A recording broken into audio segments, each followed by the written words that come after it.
뱅에돔 50분 11편 깊은 곳에 뱅에돔은 띄워서 낚아야 한다. 씨알잔 뱅에돔은 무리지어 다니지만 5년생을 넘어선 중대형급은 낱마리로 깊은 수심층에 머문다. 깊은 곳에 뱅에돔을 직접 공략하기보단 띄우는 방법을 연구해야 한다. 사부님 중 한 분이 필자에게 하문을 하셨던 적이 있었다.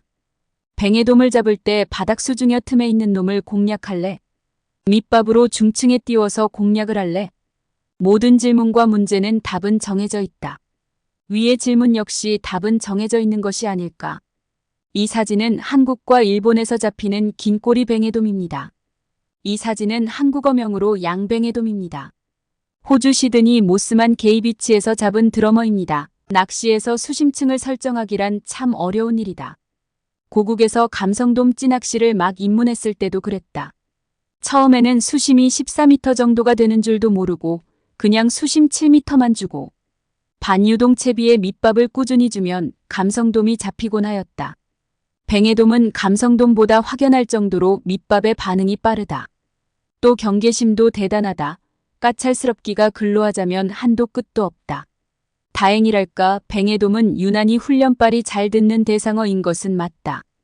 기상, 수온, 바람, 조류, 물색 등의 변화에 민감하게 변화하면서 때로는 밑밥과 미끼마저도 구별해내는 능력을 낚시인에게 보여주는 것만으로도 IQ가 좋다는 인식이 박혀버렸다. 뱅에돔의 모든 행동은 조건반사처럼 이유가 있는 움직임인데 가장 중요한 점은 본능에서 시작된 식욕이 아닐까 싶다. 모든 움직임이 식욕에서 시작되어 결정된다고 보면 맞을 것이다. 단 주변에서 뱅에돔이 생명의 위협을 받지 않는 상태면 행동의 모든 것은 이유는 식욕이라는 본능에서 시작되는 것이다. 뱅에돔의 기본적인 욕구와 낚시조법의 탄생. 인간의 기본적인 욕구를 희노애락이라 말한다. 이것에로 한 가지를 추가하자면 정복욕을 필자는 추가하고 싶다. 몇 년 전 유인촌 씨가 아침 방송에서 말하길 자신이 왕의 배역을 맡아 여바라 하니 대신해서 궁녀 그리고 내시들까지 예의하는데 짜릿한 오르가즘 비슷한 것을 느꼈다고 말하는 것을 듣는 순간 사람이 낚시로 인하여 비록 미물인 대상어에게 군림하는 것마저 희열을 느끼는구나 하고 필자는 깨달았다. 그렇다면 뱅에돔은 어떨까 하고 의문이 안 생길 수 없다. 아마도 종족 보전의 욕구는 당연히 있을 것이고 식욕도 있을 것이고 몇 가지 더 있겠지만 필자가 매일 갯바위에 열심히 탐구하고 검증한 식욕에 대하여 다음에 써볼까 한다. 욕구가 뱅에돔의 생각이 되고 움직임의 동기가 되며 위험을 느꼈을 때 은신처로 숨게 만드는 행동의 원인이 되는 것이라 말할 수 있다. 결론은 뱅에돔은 식욕과 위협을 놓고 낚시인과 머리싸움을 벌인다 하여 될 것이다. 낚시인은 끊임없이 뱅에돔이 느끼는 위협을 낚시 중에 배제시키려 노력하고 체계화시킴으로 해서 조법이라는 낚시 방법의 탄생이 이루어지는 것이다. 낚시대를 위험 요소가 아닌 것으로 인지시킨다. 일본 뱅에돔 낚시 명인 중 한 분이 말씀하신 것인데 그 명인은 방파제에서 바닷물로 물기한 새우 밑밥을 조금씩 뿌려 뱅에돔이 표층에 떠오르는 것을 기다렸다.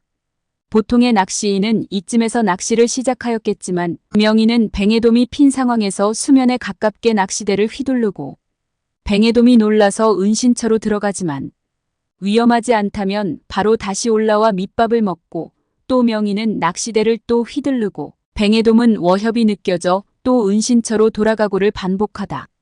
뱅에돔이 낚시대의 그림자에도 위험을 느끼지 않고 안심을 하고 밑밥을 먹기 시작할 때쯤 미끼를 바늘에 끼우고 낚시를 시작하는 것이다. 이것은 말 그대로 뱅에돔의 학습 능력을 이용하여 길들이기를 한 것이다. 특히 그 뱅에돔 무리 중에 가장자리의 뱅에돔부터 공략을 하여 낚기 시작하는데 무리지어 있는 뱅에돔들이 경계심을 갖지 않도록 최대한 노력을 하여 뱅에돔의 위험 요소를 최소한으로 만든 낚시 방법인 것이다. 이 방법 또한 시드니에서 실험해본 결과 잡어들과 드러머도 같은 식으로 시간이 지나자 위협을 느끼지 않았다. 또 하나는 손이 안 탄 포인트를 가는 것이다.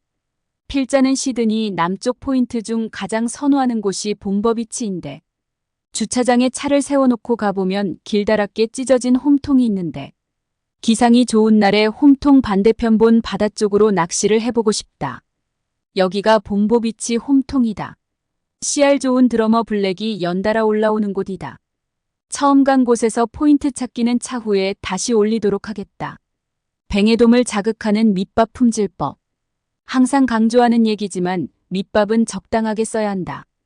밑밥을 많이 뿌린다고 해서 대상어가 몰려드는 것도 아니고 오히려 잡어 때문에 골치만 아파질 뿐이다. 갯바위 오르면 평광안경을 쓰고 규칙적으로 밑밥을 뿌리면서 수면을 유심히 관찰하는 것이 기본이다. 눈으로 대상어를 확인 후 낚시를 시작하여도 늦지 않는다. 조급하지 말자. 어차피 낚시할 시간은 넉넉하지 않은가. 대상어가 수면 가까이에서 보이기 시작하면 이때부터는 밑밥 품질량을 절반 수준으로 줄여야 한다. 몰려든 뱅에돔들이 치열하게 먹이 다툼을 벌이도록 해야 입질이 시원스럽기 때문이다. 채비를 던지기 전과 수면에 닿은 직후 한 두 주걱 정도만 뿌리면 충분하다. 밑밥이 꾸준히 투입되고 있다는 점을 뱅에돔들이 느낄 정도의 밑밥만 주어도 집어가 된 뱅에돔 무리가 다른 곳으로 이동하는 경우는 거의 없다. 만약 몇 마리를 낚은 후 입질이 뜸하면 다시 밑밥을 조금 늘려 뿌리면서 반응을 관찰하는 식으로 여유 있게 낚시를 하는 것이 조가 향상에 도움이 된다. 잡어가 많을 때는 갯바위 가장자리에 꾸준히 밑밥을 뿌리면서 공략 지점에는 간간히 한두 주걱만 품질하는 것이 정석으로 통한다. 이는 적은 밑밥으로도 충분히 대상어를 유인할 수 있다는 것으로 보면 된다. 먹이 다툼이 치열하면 차츰 입질 수심층이 얕아진다는 점만 보더라도 밑밥을 어떻게 뿌려야 효과적인지를 판단할 수 있다.